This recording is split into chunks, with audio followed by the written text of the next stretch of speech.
বলার জন্য। আমার কাছে মনে হয় আমার এটা জানানো উচিত। সো আমি কখনো এইভাবে লাইভে আসিনি, ফর দ্য ফার্স্ট টাইম আমি লাইভে আসছি। সো আমি এই মুহূর্তে আছি হচ্ছে মানিকগঞ্জ।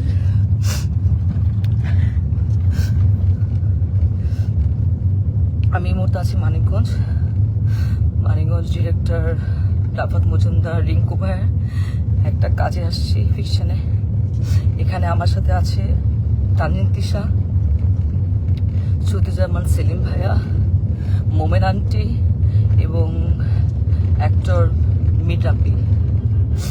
তো আমি জানি না আসলে গতকালকে আমার প্রথম সিন এবং গতকালকে আমি মানিকগঞ্জ আসি।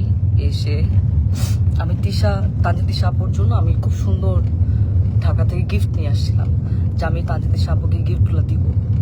কারণ আপু এত সিনিয়র, আপু একটা ফিল্ম করতেছে, আপুকে উইশেসের জন্য আমি আপুকে আসলে গিফটটা দিই, কিন্তু আপু গিফটটা নেয় না এবং সে গিফট অ্যাকসেপ্টও করে না, এবং সেখানে সবাই ছিল, সবাই দেখছেও। তো আমি কিছু বলি না যে উনি হয়তো গিফট নেয় নাই, ঠিক আছে মেনে নিচ্ছি। তো আমার প্রথম সিনে আমি যখন শুরু করছি তখন সেখানে প্রথম সিনে উনি আমাকে, সিনের মধ্যে ছিল না, উনি আমাকে মেরে আমার এখানে যে দেখেন দাগ, খামচির দাগ হাতে দাগ রক্ত বের করে ফেলছিল কালকে প্রথম সিনে।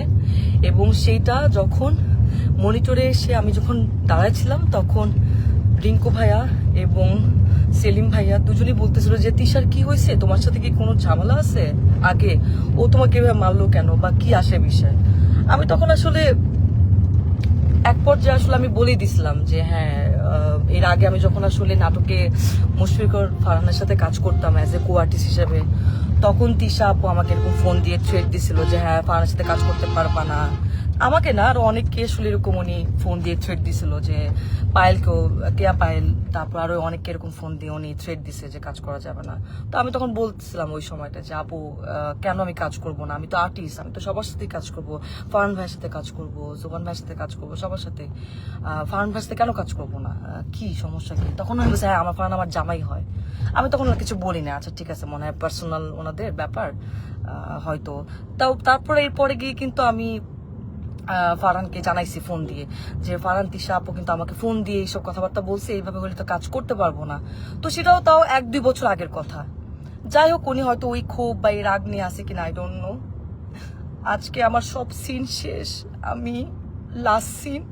তো ওই সিনের মধ্যে লেখা ছিল যে আমি গিয়ে তিশাপুকে, সিনের মধ্যে লেখা যে আমি গিয়ে তিশাপুকে চট দিব এবং চট দেওয়ার পর উনি ওইখান থেকে চলে যাবে, এটা সিনের মধ্যে লেখা।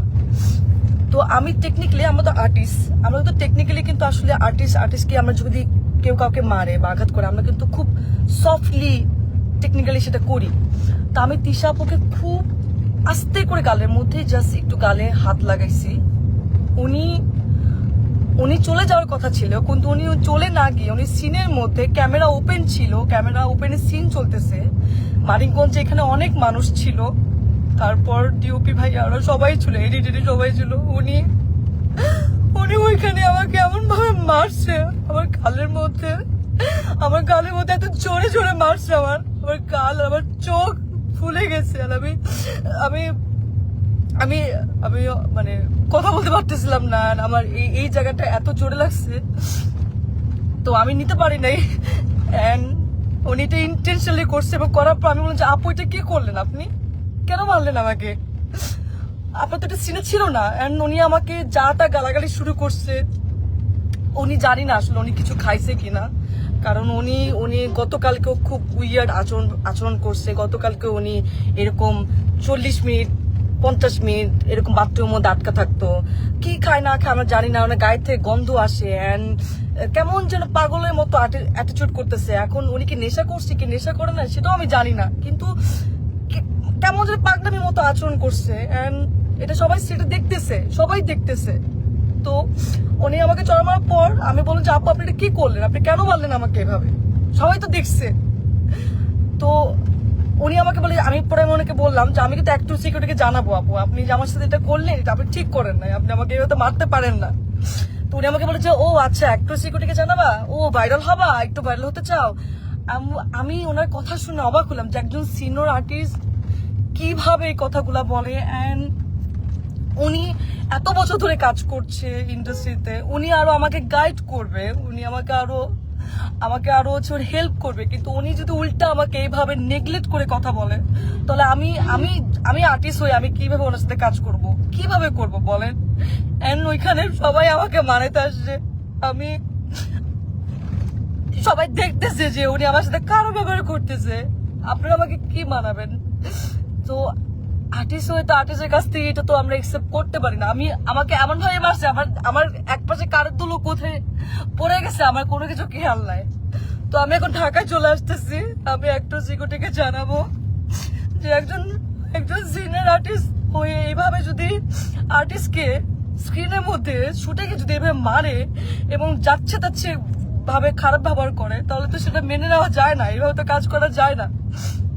আমি তো এর আগেও মেহজাবিন আপুর সাথে কাজ করছি, কাজলের দিন রাত্রি, সেখানে বিকি ভাইয়ের কাজ করছি। কই মেহজাবিন আপু তো আমাকে এত সুন্দর করে কিভাবে কাজ করতে হবে আমাকে সাজেশন দিছে, আমাকে এত সুন্দর করে ট্রিট করছে। তোমার কাছ থেকে আমি শিখছি, আমি তো ভাবছি আমি তিশা আপুর কাছ থেকে শিখবো, কিন্তু তিশা আপু আজকে যেটা করলো এটা এটা এটা তো আমার সাথে অন্যায় হয়েছে, এটা তো ঠিক হলো না, এটা তো একদমই ঠিক হলো। আমি তো কাজ করতে গেছি, আমি তো আসলে এটা তো আমি আশা করি নাই। তো যাই হোক, এখন সেলিম ভাইয়া ওনারা সবাই এখানে ছিলেন, সেলিম ভাইয়া ওনারা সবাই দেখছে, এখন ওনারা জানে ওনারা কি ডিসিশন নিবে। কিন্তু আমি ঢাকায় যাচ্ছি, আমি একটু সিকিউরিটিকে জানাবো যে ওনারা আসলে কি ব্যবস্থা নিবে। এবং আজকে যদি এরকম একজন আর্টিস্টের সাথে কাজ করে, মানে আমার যদি এই অবস্থা হয়, তাহলে যারা কাজ করছে প্রিভিয়াস বা তারাই বা কি ফেস করছে। তো আমি তো সবসময় আশা করি যে আমি যারা সিনিয়র, যারা মেহজাবিন আপু বা যাদের সাথে কাজ করব, কখনো সামনে যখন কাজ করব, তাদের কাছ থেকে আমি শিখবো। কিন্তু তানজিন তিশা আজকে উনি যেটা করলো আমার সাথে, আমি এত নাইসলি ওনাকে গিফট দেওয়ার চেষ্টা করলাম, সেটাও তো নিল না, উল্টা আমাকে মারলো শুটিং সেটে। এটা কি ঠিক করলো? আপনি তো সিনেমা করছেন না, তানজিন তিশা তো সিনেমা করছে, তো একজন সিনেমা আর্টিস্ট, তার তো মনটা অনেক বড় হওয়ার কথা ছিল, সে তো আর আমাদেরকে শিখাবে, গাইড করবে, কিন্তু সে সবার সামনে আমাকে এভাবে মারলো।